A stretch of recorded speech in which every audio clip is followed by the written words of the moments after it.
На ТНВ субботний выпуск новостей Татарстана. В студии Алексей Калиничев. Здравствуйте. И вот о чем пойдет речь. Свияжск в ожидании сертификата ЮНЕСКО. Это позволит сохранить исторический ландшафт. Что новый статус даст острову Граду, расскажет Александр Севастьянова. Вода пришла после 6-вековой истории. Есть вода! Как одну из самых старых деревень России подключили к водопроводной воде. Перспективы по Татарстану узнала Альбина Минибаева. Чем запомнится Аксенов-фест 2017? Иметь вот такой фестиваль, привлекающий внимание молодежи, чрезвычайно важно. Об этом в материале Эльмиры Шимардановой. Круговорот яичных развлечений. Мы готовились очень долго, шили костюмы. Как вылупляются из скорлупы и как яйцо чемпионом стать помогает, увидел Дмитрий Аринин.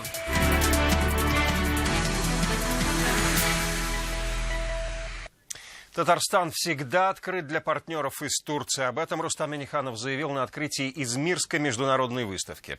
Здесь подписали ряд соглашений о взаимной работе в разных сферах. Каких партнеров удалось найти, расскажет Радик Фархулин. Гармошка на выставке как символ гармоничных отношений Татарстана и Турции. Сейчас в нашей республике работают 10 турецких заводов. Приглашают и других бизнесменов. Татарстан, как один из ведущих субъектов Российской Федерации, открыт для турецких предпринимателей. У нас очень много интересных проектов, которые реализованы. И я говорю, добро пожаловать в Татарстан. Продемонстрировать свои возможности в Турцию приехали представители 30 компаний республики. Так КАМАЗ рассчитывает с компанией «Терсан Кардан» построить в России совместное производство карданных валов. А торгово-промышленная палата республики будет сотрудничать с турецкой провинцией Измир. Такие договоренности должны укрепить российско-турецкие отношения. Пожелание насыщенной, плодотворной работы, нахождение не только новых экономических связей, но и новых дружественных связей. Связующим звеном должна стать и Эгейская свободная зона Турции. Через нее в страну идет значительная доля инвестиций. Рустам Минниханов поручил изучить этот опыт. Также президент Татарстана познакомился со строительством нефтеперерабатывающего комплекса «Сакар». Такие же технологии задействованы и на строительстве завода в Нижнекамске. Радик Фархулин, Дмитрий Аринин, Марат Хусаинов, ТНВ Турция.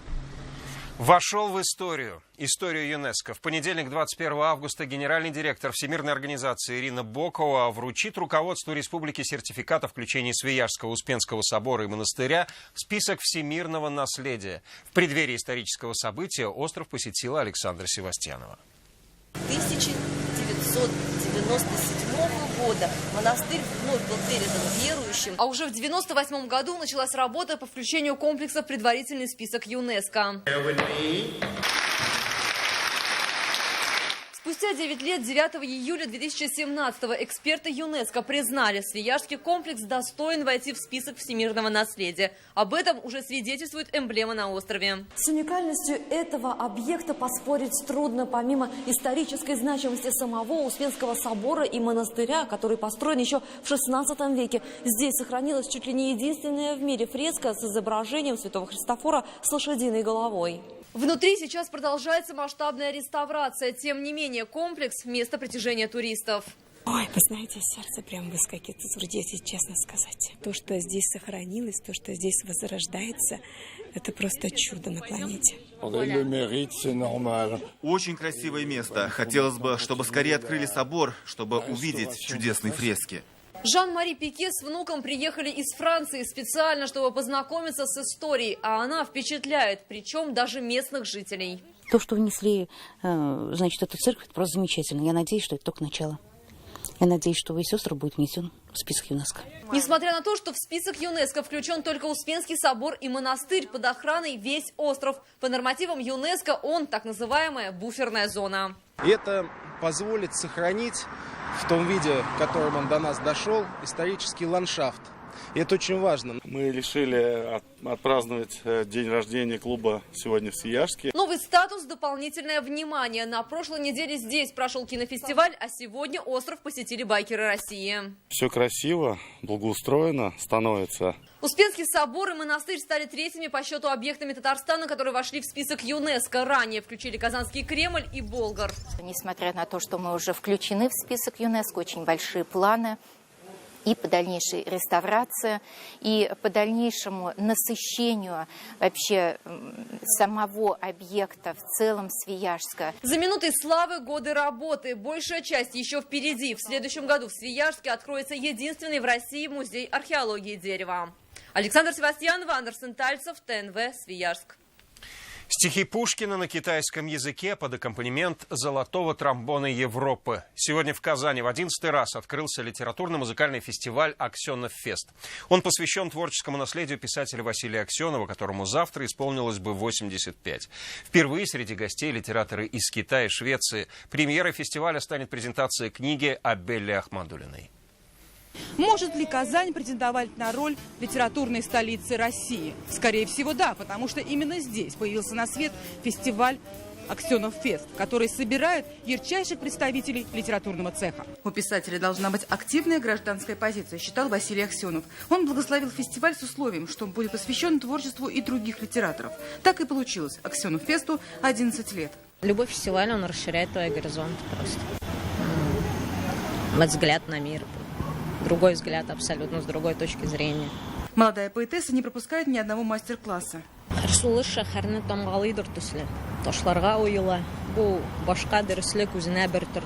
Мало дискуссионных площадок, говорили в прошлом году. В этом они каждый час. Замечательно, что фестиваль имеет чрезвычайно важную функцию просветительскую.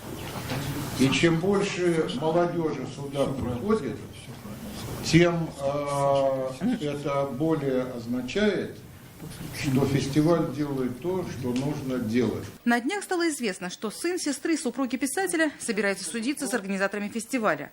Он считает, Аксенов Фест есть, а Аксенова в нем нет. Мы работаем с наследием. Мы, с одной стороны, оставляем за собой право памяти об Аксенове, с другой стороны, насыщаем этот фестиваль как можно больше другими мероприятиями. Концерты, дискуссии, поэтические вечера. Они пройдут в парках и скверах города. Эльмира Шибарданова, Данил Филатов, ТНВ Казань. Вода пришла после 6-вековой истории. Сегодня в деревне Большая Окса Дрожжиновского района устроили праздник чаепития в честь нового источника воды с самоварами, травами и медом. Угощение отведала и Альбина Минибаева. 150 литров для скотины, для приготовления пищи. Колодец как единственный источник воды. Ежедневно семье Анатолия Искандерова приходилось оттуда доставать воду. Сначала вручную, потом установили насос. И так 64 года. Теперь все по-современному. Чистая родниковая вода теперь. И мы рады. Есть вода. Вода сейчас не только на кухне, можно умываться и стирать. Насос сейчас не нужен сразу, как зайдешь, теплая вода. Начинали задавать вопрос, то, что нужна вода. Когда Рустам Маргалевич, вот, у нас всего было водой обеспечено 7% населения. Сегодня уже 54% населения. Кроме Большой Оксы, вода по трубам побежала еще в 120 населенных пунктах Татарстана. 600 миллионов рублей вложено в этом году по программе «Чистая вода». В следующем году артезианская притечет и в другие села. Предоставляются заявки от муниципальных образований, потому что на местах они знают больше проблемы, узкие места. Зверобой, вот еще тушица. Горячий, но вкусно, серьезно. Травы, самовары, кипяток в честь праздника большое чаепитие. Это липа, это вот настоящая земляника. Мне кажется, вот прям не попробовать ее, искушение большое. Это, конечно же, листья малины. Тут, подскажите, смородина, да. И все это заварено в одном чае. Зверобой. Что у нас там еще? Всего не перечесть, в общем. Такой чай, я не знаю, от чего может спасти? От всего. Праздник воды будет ежегодным, чтобы не забыть этот день. Альбина Минибаева, Рамзель Гарипов, ТНВ, Дрожжиновский район. Что только не делали сегодня с яйцами в Пестрецах. Здесь, в Сосновом Бору, открылся яичный фестиваль «Скорлупино». Все подробности у Дмитрия Аринина. Он там все потрогал и посмотрел. Яично-куриное действие начинается уже со входа. Здесь гостей встречает главный символ фестиваля – цыпленок СКО. Со всеми обитателями Скорлупина можно было познакомиться на церемонии открытия, которая прошла в формате парада карнавала. И она, конечно же, номинируется на звание конкурса красоты. Детствоство республики и района заслуживает такое отношение, уважение, чести и праздника. 2 попытки у каждого. Я буду для гостей фестиваля открылось целое пиршество развлечений и даже целый чемпионат по умению пользоваться куриными снарядами и умениями.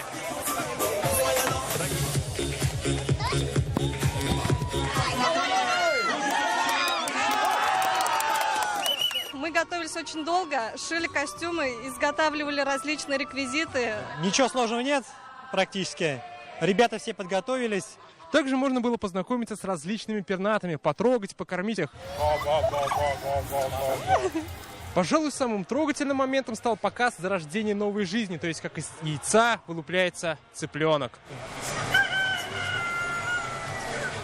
А чтобы из этого яйца кто-то вылупился, наверное, нужна матерь драконов.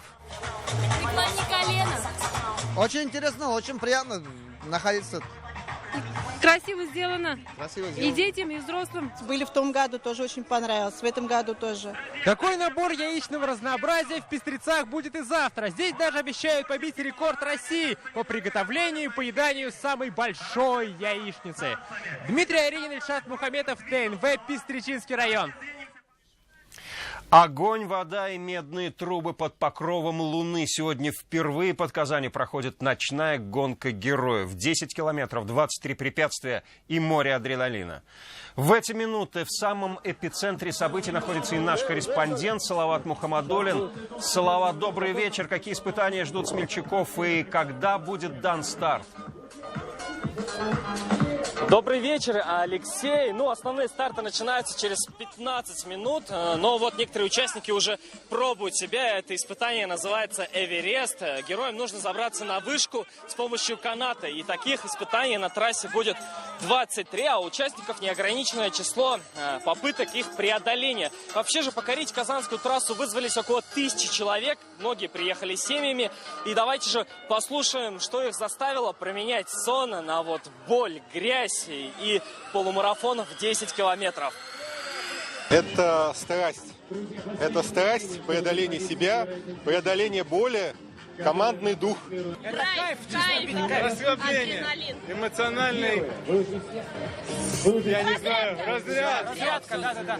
Мы уже бежали дневную гонку, сейчас бежим ночную. Это здорово, это интересно, это такая проверка себя, очень классные эмоции.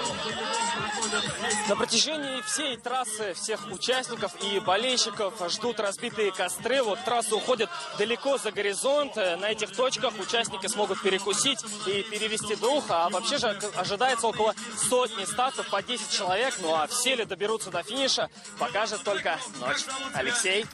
Спасибо, Салават. Это было включение со Свияжских холмов, где скоро начнется ночная гонка героев. А мы переходим к нашей традиционной рубрике «В сети». Арман Костанян расскажет нам самые обсуждаемые новости интернета.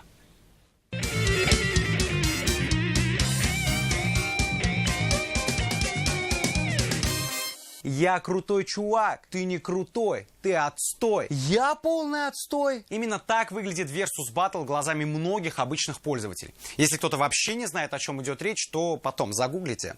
Почему я заговорил о Versus? Да потому что за несколько дней уже 16 миллионов просмотров. 16 миллионов! Причем это не обычный был баттл. В этом поединке Оксимирон проиграл. Причем с разгромным счетом 5-0. Все, звезда начала падать. Хотя нет, неправильно. Она просто немного сменила направление своего подъема. Пожелаем всем рэперам удачи, а мы идем дальше. Министр образования республики Энгель Навапович тоже участвует в баттлах, только немного в других. Причем он не раз кинул своего оппонента. И даже не пожав руку, еще раз кинул. И прям довольное лицо у министра. Прям эй-эй, молодость вспомнил.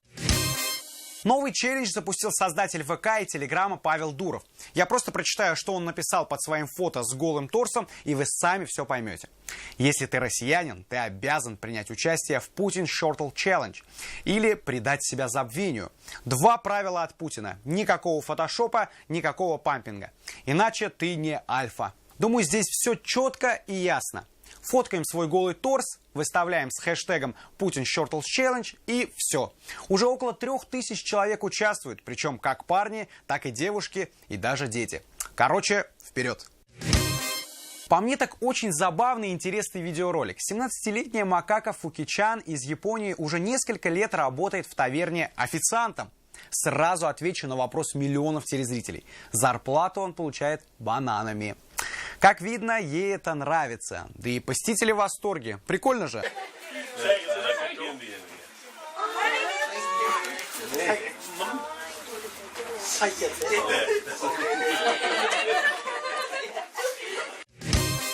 А пока далеко не уехали, вернемся в нашу любимую Казань. На улице Баумана появилось большое граффити с изображением современной Моны Лизы. Думаю, если бы да Винчи жил в наше время, Мона Лиза была бы именно такой. Губки уточкой и айфон в руках. В чаше гости свадьбы застряли в лифте. Да-да, прям застряли между этажами. Мужчины в костюмах, девушки в платьях пытались кое-как выбраться оттуда.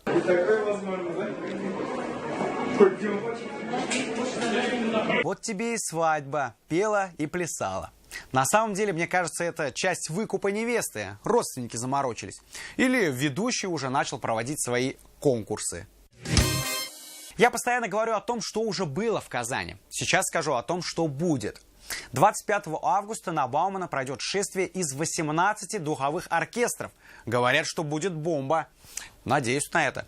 Еще совсем недавно на набережной открыли новый аттракцион. По мне так страшный, но один раз можно попробовать. Пришло время для нашей традиционной рубрики «В сети с президентом». Неделя президента, судя по фотографиям, выдалась очень даже плодотворной. Но я вам покажу самые интересные кадры. Рустам Минниханов в стильных шортах купается. Красавчик, пишут пользователи в комментариях. Там же, судя по всему, он увидел большого медведя. Ну и пару кадров довольного президента с рыбалки. Если честно, в разновидностях рыб я не сильно разбираюсь, но это вроде палтус. Качественная рыба. Ну и, конечно же, несколько фотографий с рабочих моментов президента. Немного страшноватое видео. О май гад. Спокойно, спокойно, ребята, все хорошо. Там никого нет и ничего нет, тем более. Это просто мышцы. Этот парень спортсмен, он несколько часов занимался в зале, потом сел в машину, расслабил ногу и все, поехало. Уф, страшно смотреть. И напоследок топ-тем, которыми больше всего интересовались татарстанцы на этой неделе в Яндексе. Первую строчку занимает Вера Глаголева. Российская актриса и режиссер умерла после тяжелой болезни. Versus Battle Оксимирона и Гнойного занимает вторую позицию. А на третьей строчке вновь поступление в ВУЗ. На этом сегодня все. Пишите, присылайте свои новости. Короче говоря, будьте в сети. Пока!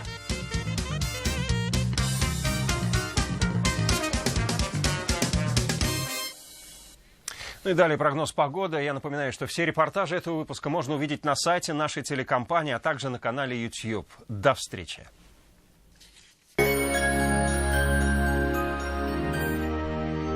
Побей рекорд по выгоде. Бери Nissan по себестоимости. Скидка 200 тысяч не предел. Узнай подробности в автоцентре Марка. Звони 4 5 3 единицы. Все включено в аквапарке Ривьера. Горки, бассейны, 5D кино и пляж в подарок. В Республике Татарстан дан старт 5-му ежегодному телевизионному фестивалю творчества работающей молодежи «Наше время Безнен Заман». Условия участия на сайте bzzm.ru. Двое мужчин в доме, а гвоздь прибить некому. Наносим отметку карандашом. Берем молоток и забиваем. Все понял? Научил? Да. С таким помощником мы тебе беседку на даче в 2 счета построим. Воспитайте у ребенка любовь к труду. Министерство труда Республики Татарстан. СКАНАВТО. Большое поступление автомобилей «Лада Гранта» с выгодой до 60 тысяч рублей по программе «Трейд-ин». Успей обменять свой автомобиль на новую «Лада». КАНАВТО. Сибирский тракт 48. Телефон 230 30 30. Болгар радиосы концертлар сезонын ача. 30 август Пирамидада зур бәйрәм концерты. Эстрадабызның якты йолдызлары Хәмдүнә Тимергалиева, Венера Ганиева, Расим Низамов, Резида Шарафиева, Рөстәм Закиров, Әнвәр Нургалиев, Раяз Фасихов, Марсель Вагизов, Зөфәр Хәйретдинов, Ришат Тухватуллин, Сирина Зайнетдинова, Филис Кахиров һәм башкалар. Махсус кунаклар Альберт Асадуллин, Ринат Ибрахимов һәм Илмира Калимуллина. Бәйрәм кичен якыннарыгыз белән күңелле үткәрергә теләсәгез, Болгар радиосы концертына рәхим итегез. Башлана 18 сәгатьтә.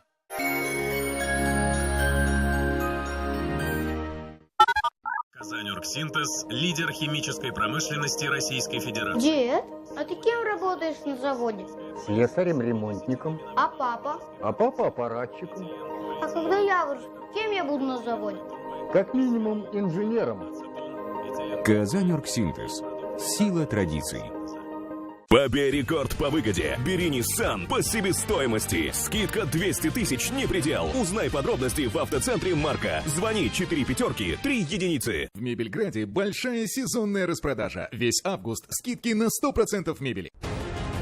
Через диалог культур к культуре диалога. В фильмах о самом главном. С 5 по 11 сентября в кинотеатрах «Родина», «Мир», «Корстон», «Киномакс». На Казанском международном фестивале мусульманского кино.